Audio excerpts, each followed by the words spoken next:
Hi, everyone. Welcome back to the Change Your Mind podcast, where we explore personal development, spirituality, and science. I'm your host, Chris Ashley. I have a really exciting guest with me today. I can't wait to get into our conversation. But first, a couple quick announcements. Head over to the links in the show notes. You are going to find my lovely guest links. You'll also find a link to my book, Change Your Mind to Change Your Reality. It was endorsed by Bob Doyle, Marcy Shimoff, Michael Beckwith, all of whom were on The Secret. It was endorsed by John Gray, who wrote Men Are From Mars, Women Are From Venus, Anita Morjani, who wrote Dying to Be Me. You'll find links to sponsor my podcast. You'll find links to courses, to coaching, to free masterclass, free downloads, just a wealth of information there. Also ways to connect on social media. So please come stay connected. And as always, this podcast is part of the Los Angeles Tribune Podcast Network. Sounds weird, a newspaper is in charge of a podcast network, but a huge personal development branch. We're putting on amazing personal development events. They are spearheaded by a woman named Mary Glorfield. She was Tony Robbins' EVP of production for 18 years. So I've gotten to share the stage with some incredible, inspirational people. All my fellow podcasters are phenomenal. Go check out their shows as well. And let's jump into it. So with me today, I have Marie Antoinette Kelley. Marie Antoinette is an award-winning artist who has done hundreds of commissioned portraits, as well as the art for the Angel Quest Oracle. She has appeared on dozens of TV, radio, and podcast shows, and has been published in such magazines as Edge and Authority. In 2019, her bison portrait in the form of woven blankets began selling throughout Yellowstone National Park's general stores. To find out more, visit her website at makefineart.com. But what I'm really excited to talk about as well is that Marie Antoinette wrote a children's book about near-death experiences. So welcome, Marie Antoinette. I'm so happy you're here with me. Hi, thanks, Chris. Thanks for having me. Yeah. So I always start all my shows the same way, and that is by asking my guests what is their origin story. And I really want to focus on, at least to start, the near-death piece. So if you wouldn't mind explaining, like, what was your journey to want to write a kid's book about near-death experiences? Yeah, that's actually pretty much my lifetime in a nutshell, because I have been fascinated with the other side ever since I was little. And as a child, I had a lot of other side experiences that I couldn't make sense of. And because I couldn't make sense of it, it made me scared. And that includes being scared of death and dying and what happens. And so that fear was something kind of foundational in me that I had to outgrow as an adult, and it led me to search for the answers, and it started my spiritual journey and my self-development, really.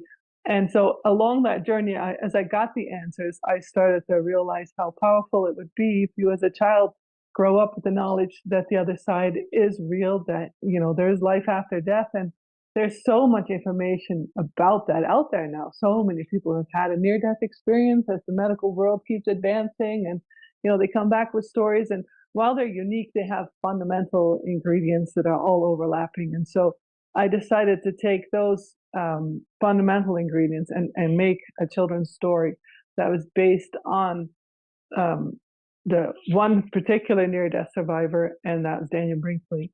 And then steer away from his story a little bit, because it's an intense adult story, and he was struck by lightning, but taking his fundamental story, softening it a bit, because this child in the book drowns which can be resuscitated, but then has an experience of the other side based on what the research shows is the fundamental ingredients of what happens when we die.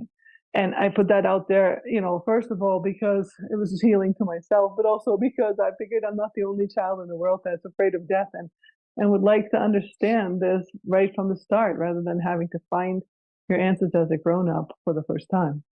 And so, in a nutshell, that's my motivation for writing the children's book. Thanks so much for sharing that. And you kind of glossed over that you had several experiences with the other side as a child. I'd love to hear more about those. Oh yeah, my whole life I've had that experience, and actually, it's interesting. Making sense out of our own spiritual nature has been kind of the underlying theme of my life that, I try to address with this book as well, because as we realize that, there is life on the other side, do we have to wait for that life to die, or is it available now? Is it interacting with us now? And so, what I found as a child that it was interacting with me already, and I would have a lot of experiences of people that hadn't crossed over into the light, for example, and like tap me on the shoulder, and I'd look around and I'd be like getting information, and it was very much honestly like the movie The Sixth Sense, which Mm. I have issue with because there's some changes in that movie that they Hollywoodized, I like to say, and it was upsetting to me for that reason to watch it, because while my husband watched the movie and he was upset for all the scare factors, like it was scary to him to know that spirits can interact with him. For me, it was like I remember this one particular scene in the movie, for example, where that boy sits there and a spirit comes into his sacred space and vomits all over him. And I realized that's the one thing that kept me strong and confident as a child, that sacred space couldn't be violated by those spirits. And so I realized that a lot of fear that I had was needing education, and I needed to understand how to interact with the other side that was contacting me, for healing and for shifting and for like release, like I now know happens to spirits that are stuck, and how to use the language of prayer or sacred energy to strengthen myself and to release somebody from the other side, and understanding that there's a whole world to be understood that is the world of spirit and the way it interacts with us.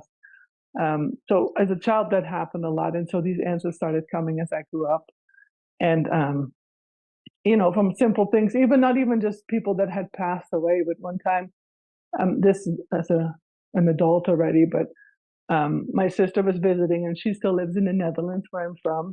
And I felt her husband, who was still in the Netherlands, tap me on the shoulder as well. He's like, "Get her to call me." So I was like, "Hey, Carolina, my sister, can you call your husband at home? He wants to talk to you." So she's like, "Well, how do you know?" I said, "Well, he just tapped me.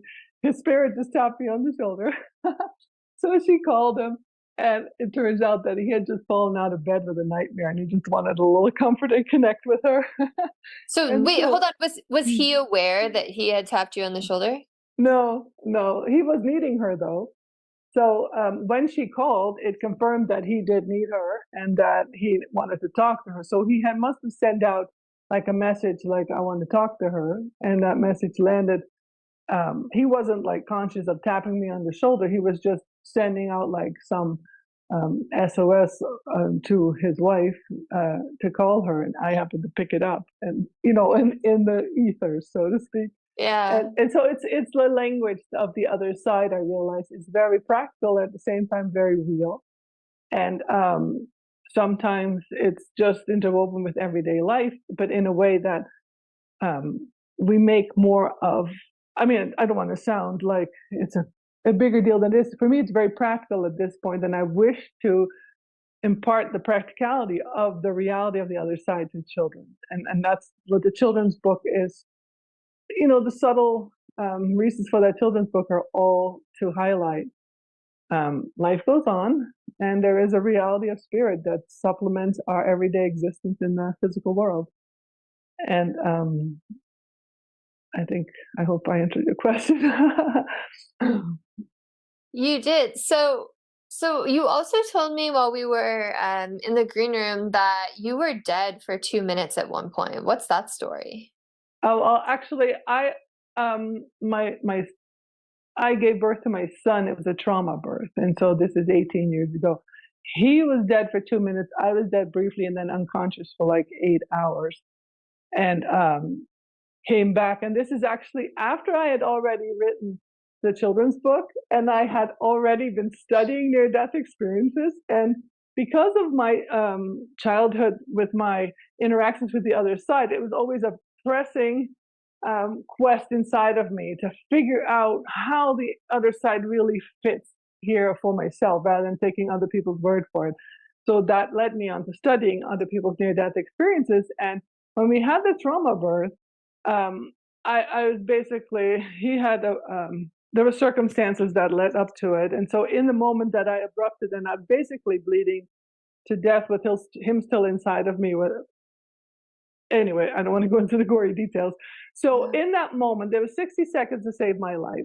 My husband was rushing me to the emergency room because he was bigger and stronger than the nurses, and they were trailing him, and they were like shouting and trying to get everybody there together in order to do the emergency surgery to get him born and save my life. And there's 60 seconds that everything was beginning to crash in on me. I recognized the ingredient of the near-death experience because I had studied them so much, and I could feel a 6-foot circle of incredible peace, like complete dissociation with the fact that I was in such an emergency and that I was at death's door. And then outside of that was this whirling chaos, just like the beginnings of what I would imagine is that tunnel. The activity's out there, and I'm in the center of total peace. And then I remember thinking, oh, this is what it's going to like to die. And I thought to myself, but wait, I don't want to die. And these are quick thoughts. And I was like, I already know that the other side is real. I don't need further proof. And I clenched my fist and I was like, I need to be here. I have 2 daughters as well as my son that was born in that moment. And I remember thinking, I need to be here for my 2 daughters. And I just like set my teeth and I just decided to be the survivor rather than to find out what death was like. And so in that moment, they froze my thought. And when I came back, they told me the story that because I thought I was really fighting, apparently, when I was, first of all, I had flatlined and then I was unconscious because they had overdosed me and I had lost like almost 2/3 of my blood. And so trying to get me back was the question. And they didn't know if my kidneys or liver would turn back on because they were so traumatized by the experience. And so in that window, they said, I was fighting like an animal in death row. They needed 4 nurses to keep me on the brancard because of that last thought that I had that I really wanted to be here. And so when I did actually come back, I thought to myself, how weird that that's the only experience I had when I was really just my physical self. Where did my spirit go? And then I remember laying there, and obviously I had returned back to my body. And that clarity set in that people talk about with the near death experience, which is I had never been outside of that hospital, standing. I had been brought in on a stretcher and I had only been in the room that I had been in. And I could feel my husband enter the hospital. I could count the seconds that he was coming out of the elevator and coming through my door, and there he was standing. And so my whole world had been restarted in the same way that, again, people talk about they have in the near death experience, that clarity of being in touch with a reality that is spiritual rather than physical, and counting our own interactions with other human beings in that reality. It was all available to me, and I could almost like see my little boy wasn't on the same floor with me, and I felt like I could see through the floors and be with him. And I got to see him the next. It took 36 hours before I could actually sit up and go and visit him. But when I got to see him there, I still had that ability. And I remember seeing him standing next to his own body because he had been dead for 2 minutes. He had aspirated all the blood, and there was a trauma in his lungs and heart. And so he had to be resuscitated and healed from that. So he had 15 wires and tubes going into him. And I wasn't allowed to pick him up yet, but I touched him. And I saw next to his own little body, I saw him, his soul, and he was 6'5" or so, so I was like, oh my gosh. And I just knew it was like a spiritual communication, like all is going to be well. Like he was looking out for his own little body that he was going to forget that he was going to enter, but that he was going to use for this life that he's living. And so this is 18 years ago. And I remember saying from day one, I told him that story as soon as he grew up healthy, of course, right? He recovered from all of it. And so the story became something that I just shared with him. And over his life, I said, you're going to turn to be 6'5" because I saw you standing next to your baby body. And guess how tall he is? He's 6'5". He turned into 6'5". So That's cool. it was just these moments that are outside of time that are really very incredible to be a part of. That actually reminds me of something else, because a week before the trauma birth, I was told that I could have this baby naturally. And I was already in the hospital because he had a birth defect and needed to be taken care of. And in that moment, I felt an incredible fear come over me, like something wasn't right. And this is a week before this event that I just touched on with you happened. And I remembered needing to shift that fear. And in order to do so, I used whatever healing techniques that I knew, in kinesiology techniques and prayer and meditation. And I spent 4 hours literally talking to each one of my organs to shift the fear that was in them so that I could set them free to connect with source, because I know my hair will grow without my permission, my nails will grow just fine without me getting involved, and I knew that each of my organs could do what I needed it to do without me telling them or limiting them with my personality or with my fears. So that took 4.5 hours. It was like a really profound, deep, sacred meditation for me, after which I fell into a deep sleep and I was really at peace. And I woke up the next morning, and this was July 4th, and they said the NCU had filled up, so I couldn't give birth that day. And I was like, oh my gosh, I must have passed the test and shifted the fear, and it's all going to be okay. And little did I know I needed a few more days to integrate this big energetic shift for the real journey that was going to happen, that disaster moment where I had 60 seconds to live and they couldn't even get a knife. They only used a blade. And, the radical, extreme, violent moment in which they didn't know how much medicine I needed, and they overdosed me and all that. And when they said, I don't know if she's coming back, they came out crying, and we don't know if her kidney and liver is going to make it. I knew they would because of that event a week before. And I believe that all of that is part of the same story of spirit, just constantly guiding us if we can only listen, even if we don't understand the steps, just surrender to these steps and then participate, which I ended up being very grateful for, because I do believe that I'm sitting here intact and strong and healthy because my organs did what they knew they could do best in spite of me, in spite of my fears, and then brought me back. And life has been an interesting journey with those kind of communications and interactions now being kind of how I live, and making it special. And again, taking it back to the children's book, it starts with understanding that death is not the end. And it starts with understanding there is an entire realm of spirit, supports everything that we do, that is our physical awareness. And I wanted to start at the beginning with children, so when they're naturally psychic personalities and their natural intuition as children, keep that alive, knowing that is a communication. It's a form of being connected to your spirit guides, to angels, to those who guide us, and to keep that alive for a lifetime so that we can have more success and more and better results with the challenges we go through here. Totally. And I mean, kids really are tapped into the other side more, right? They're like fresh from the universe. They're closer to Right. source. And I was just reading some crazy statistic that was like when kids are like 2 or something, like 99% of them are a genius. And then as they start Yeah. to go through school, it's like less and less because they're losing that. They're getting programmed, right? Right. Right. But I just want to just talk about your story for a moment. Like that's so Yeah. scary. Like as someone that I just gave birth 9 months ago, and I'm like, Oh, it's like so fresh congratulations. for me, and I'm like, that is Oh, so scary. oh, Um, congratulations.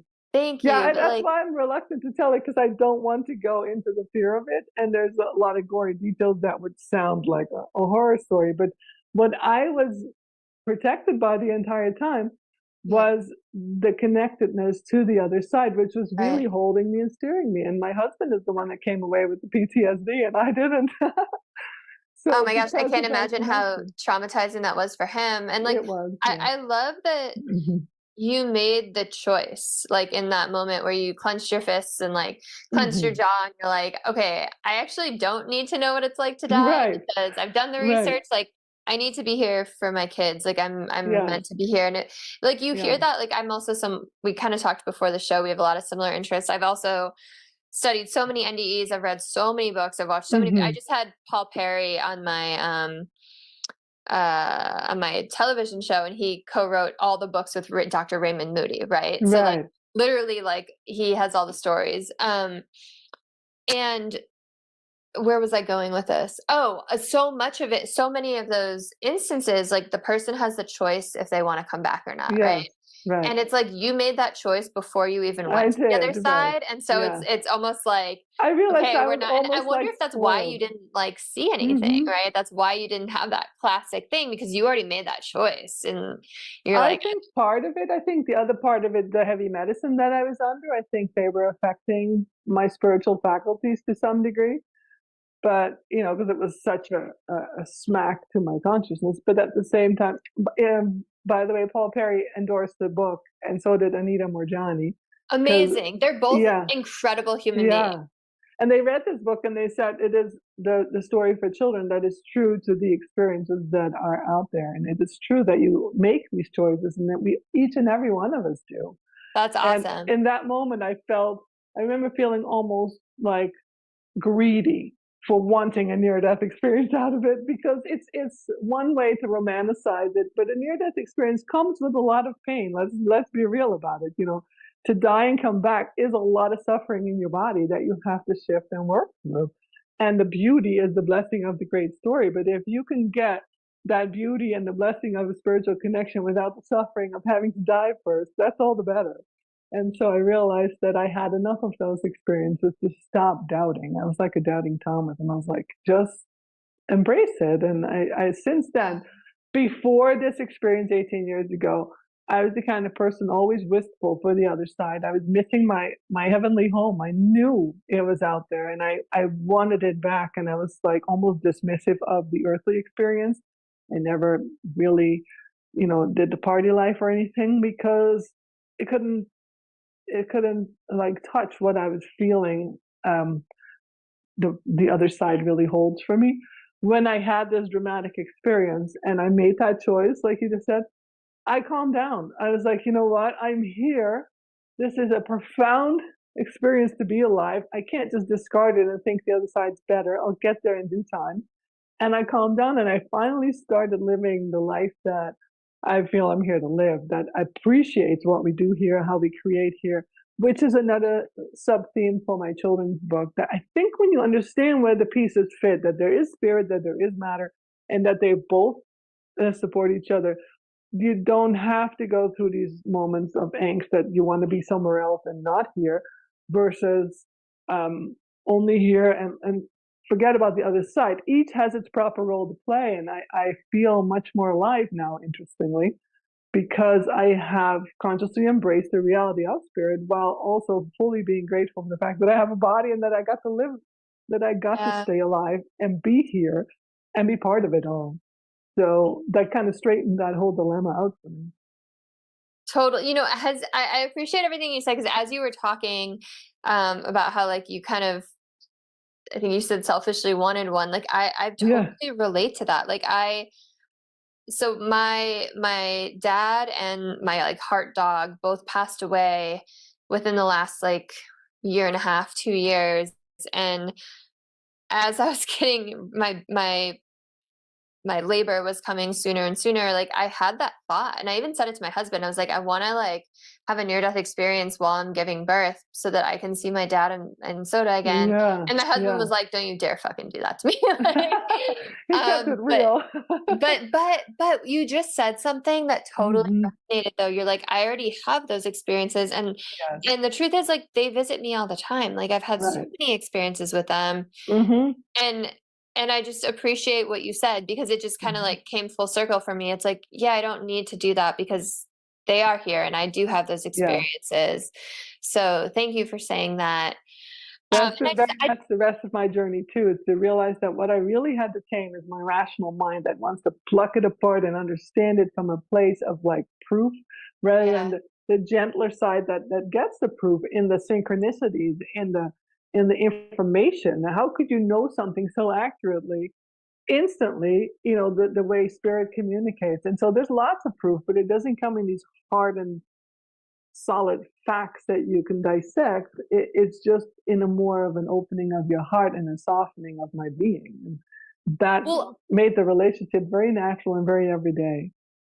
and I think to your point, like, we have our ego mind, our rational mind, our, like, the human part that, like, wants to, like, understand all of it, but it's like, and wants to, like, dissect it, like you said, but it's like, our heart and the spiritual side of us knows that those aren't coincidences, knows that we're always in touch with source. Like, I mean, we're asleep for 8 hours a day. Of course, we're like back in Right, touch with source energy, right?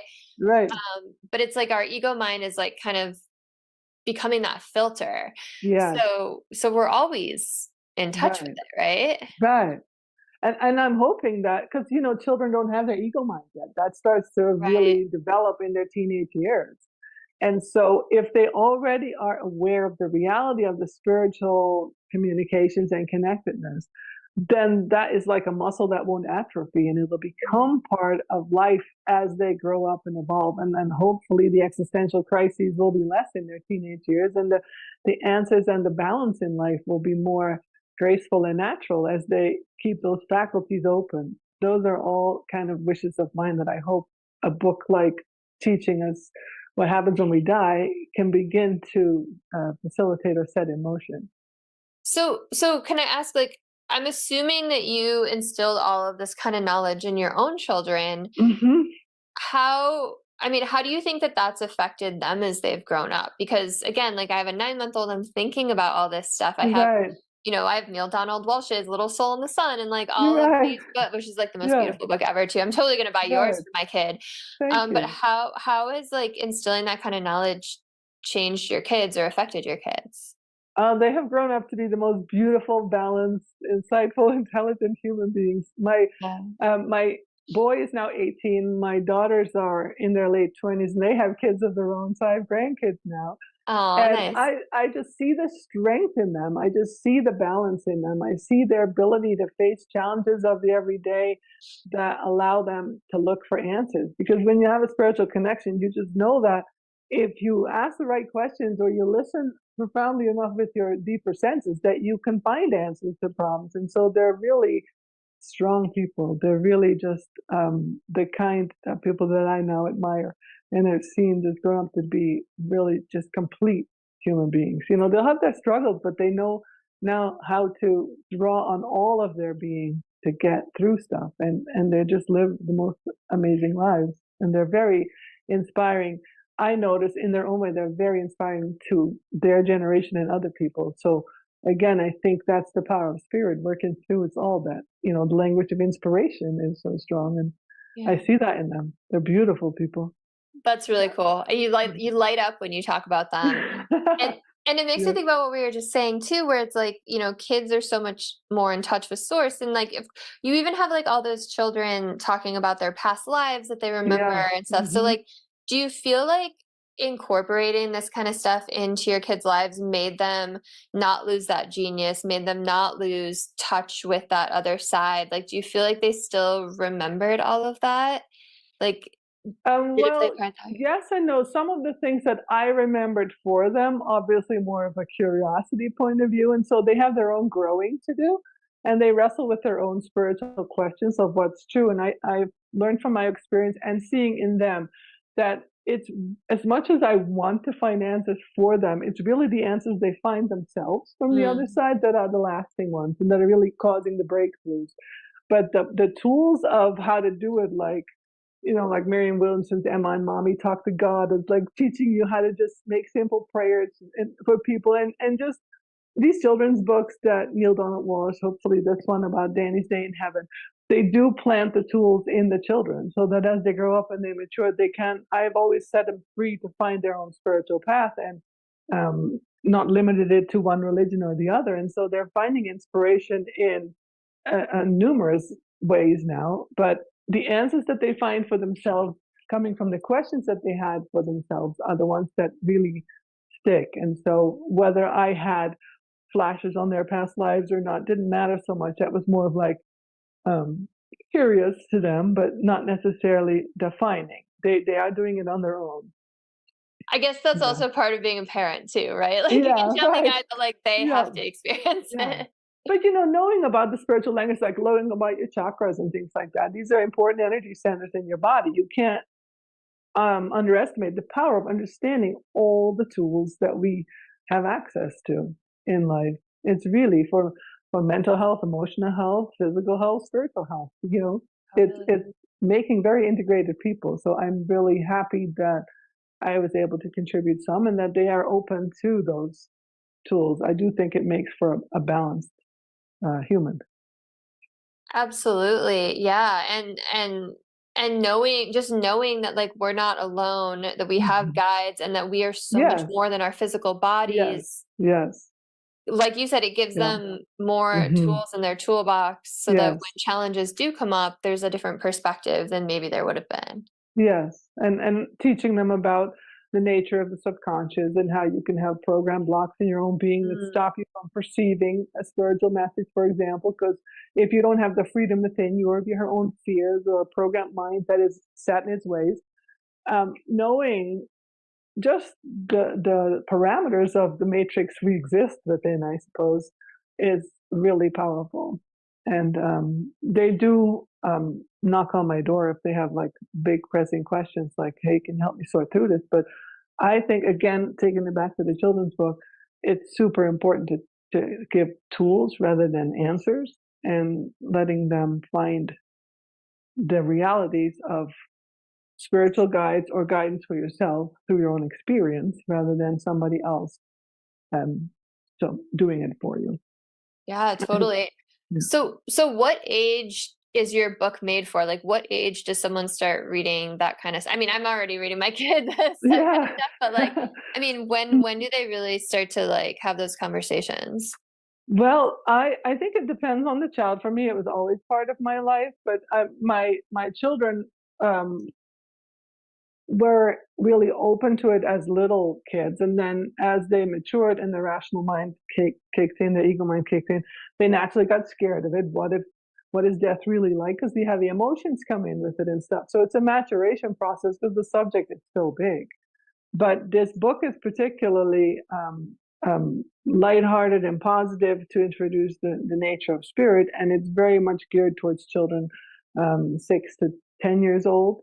With the ones that are little, like my grandson was just 3 when I read it to him, and he just related to it as Golden Land, and he thought it was just this beautiful, confirmation of how he relates to Golden Land, and so you have to kind of tune into your children. They won't get the whole idea of death anyway when they're little because everything is in front of them and their parents are still so connected with them unless they have had the unfortunate circumstance of losing somebody close to them. It's very much an extension of life rather than about death.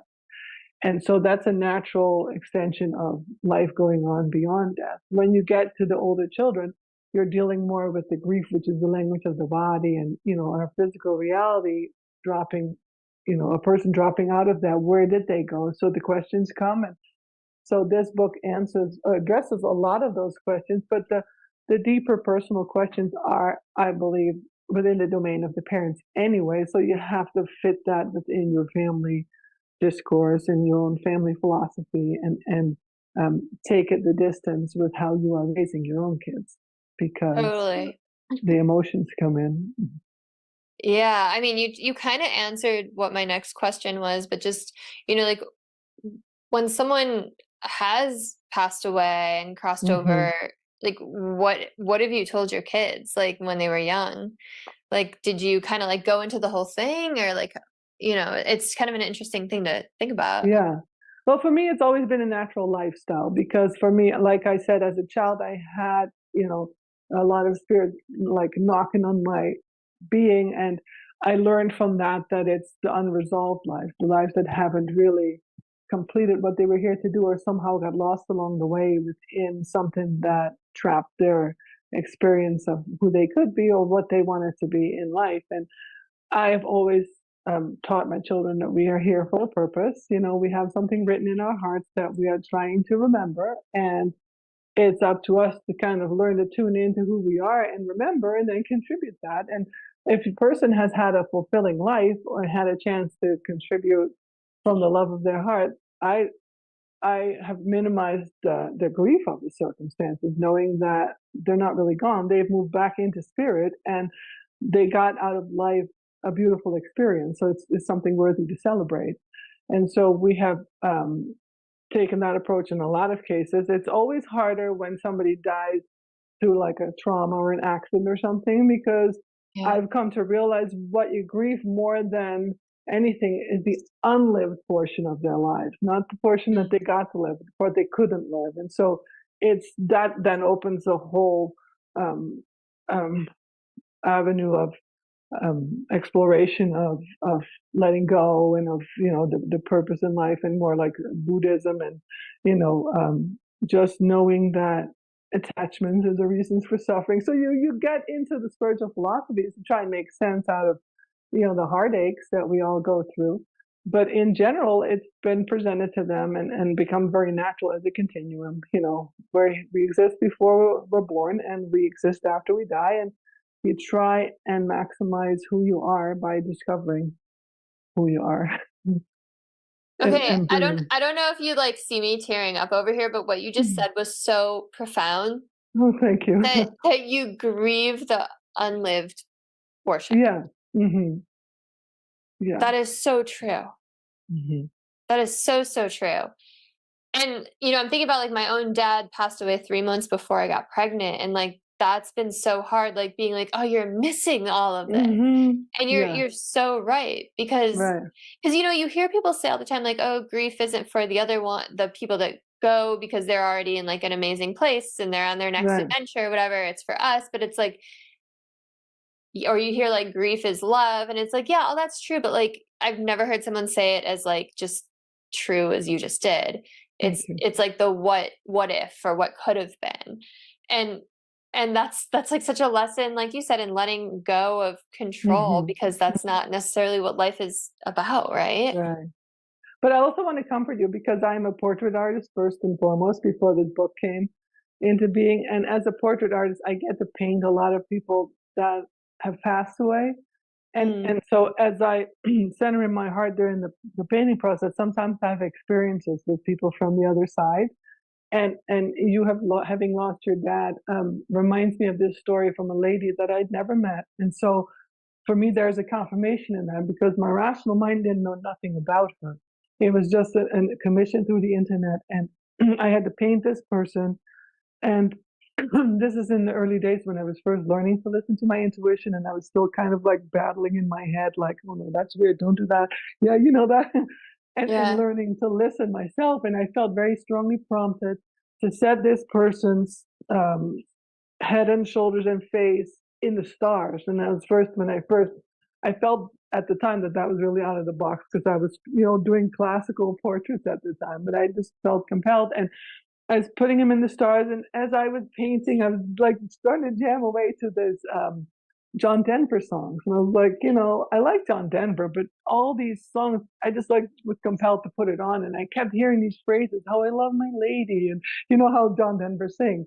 So I was Yeah. like, I was like feeling like this wasn't me anymore. So I was like, I'm getting a communication from her husband. I just gonna have to just jump in and be bold and send her this communication. So I typed up an email, and I'm more comfortable with it now. But at the time, that was like a big leap for me because I felt a bit like overstepping because, Yeah. again, the proof, right?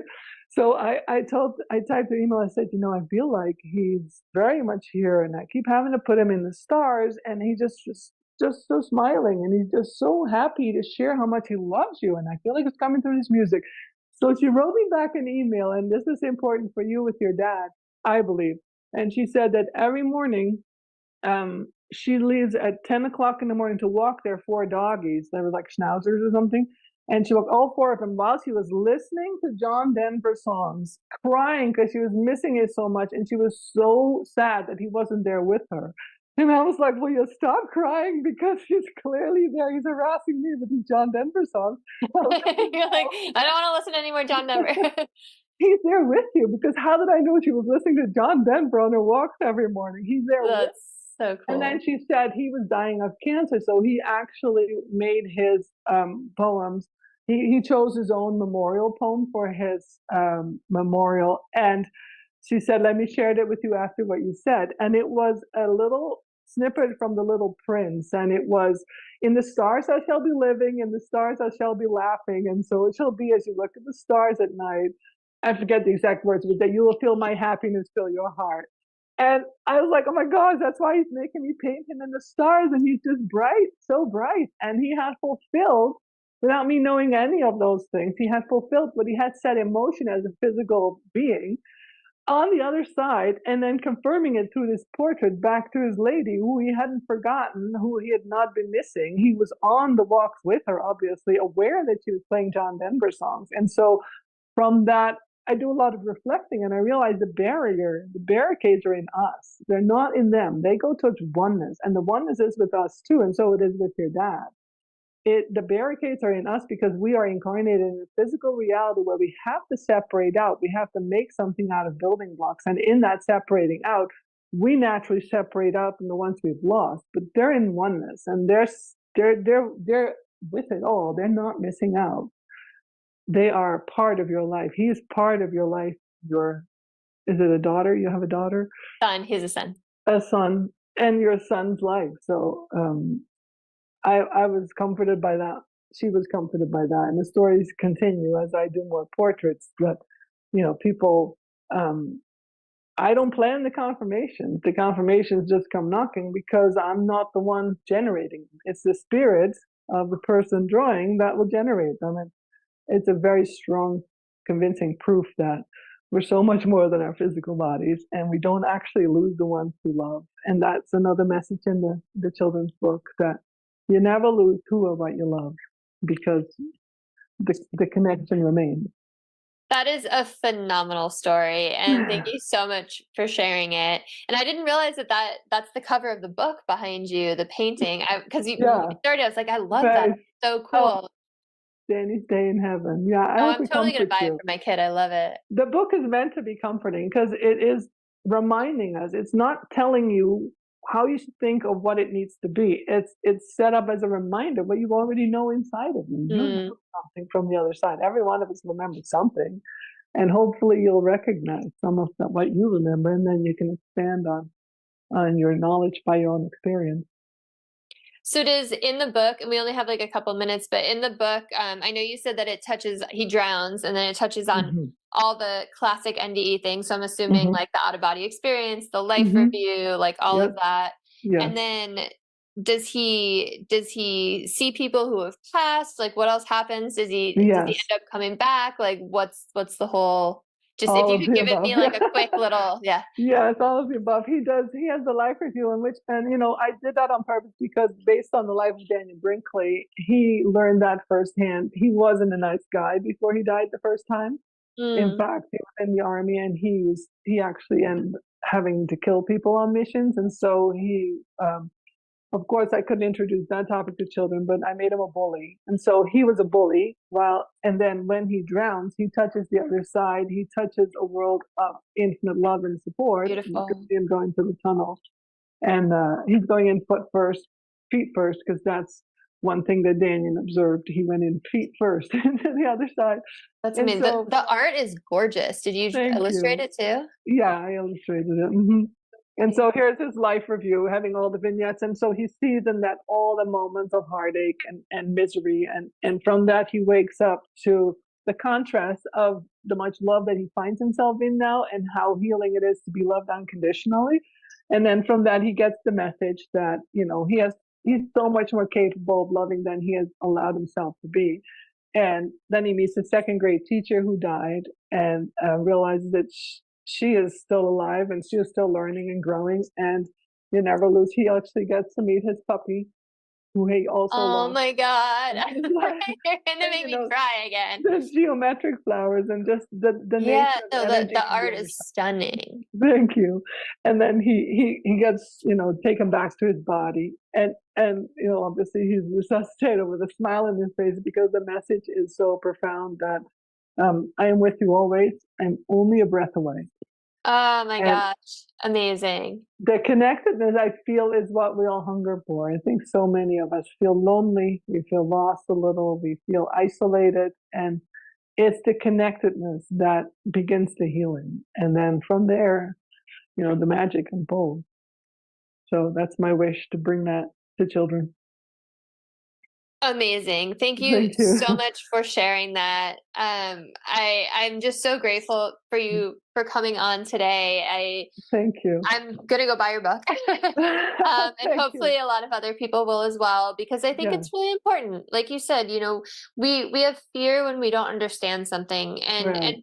sure, we don't fully understand, but there are so many accounts, So like many. so many from Right. all over the world, from different Mhm. beliefs, and they all have those Mhm. same elements. That's So, right.